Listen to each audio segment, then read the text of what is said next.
house is typically the biggest asset purchase that people make in their lifetimes.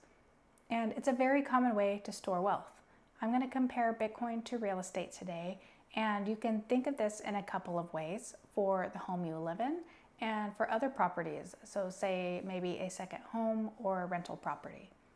And stay tuned, because by the end of this video, you will see the exact outcome of investing in each of these assets over 5 years. In the past, it would have taken thousands of Bitcoin for a house, but over time, it takes less and less Bitcoin just to buy the same exact house.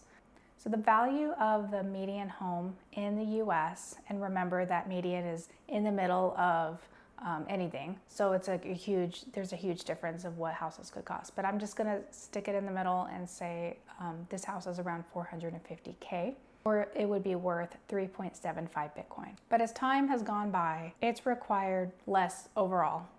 So 5 years ago, it would have taken 19 Bitcoin, but you can see over the years, the median price of a home has increased with the Bitcoin market fluctuations. If you look at 2021, it drops down to 5 Bitcoin, depending on the date you look at.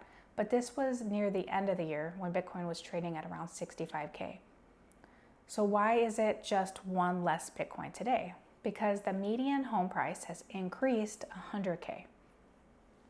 Now, my instinct says that we're going to continue in this direction with fewer Bitcoin required to purchase the same home. And I think we will get to a point where it's going to require drastically less Bitcoin to buy property. So because of this, is it really the best place to store your wealth anymore? I don't personally think so. I think it does have its place, but it's not perfect. But of course, you could also argue Bitcoin's not perfect either, because you can't live in Bitcoin. Now, I don't want to look at just the upfront purchase of real estate, but what does it take to keep the investment going in your home? So no matter what you're doing, whether you're living there, whether you're renting it out, vacation home, you still have lots of other fees. You may have HOA fees, maintenance, closing costs when you first purchase it, any additional upgrades you want to do to the home, taxes, insurance, loan interest on the mortgage that you take out. So what I'm going to do for you is I'm going to compare a 450K home and look at what it really costs. So say we have a closing fee up front, 4% right there. So that's 18K right when you purchase the home. Maintenance, 2%, so that's $9,000, say, on average a year, not including inflation. You've got property taxes that are constantly increasing as well, but we'll say 5K a year. Homeowners insurance at $2,500, and a loan interest of $1,500 a year. Now here's where I want to show you this really ugly number of mortgage interest or loan interest. Say you did put down 20% and you chose a 30-year fixed interest rate at today's rates of 6.3%, we'll say. You would pay approximately $550K of interest over the life of the loan. Now let's take a look at Bitcoin. No maintenance, no property tax. Yes, there could be taxes if you choose to sell, no insurance, and yes, you would have the volatility risk. But this makes Bitcoin look cleaner as an asset versus a house. Of course, yes, again, I understand you can't live in Bitcoin. What about the classic argument of real estate always goes up?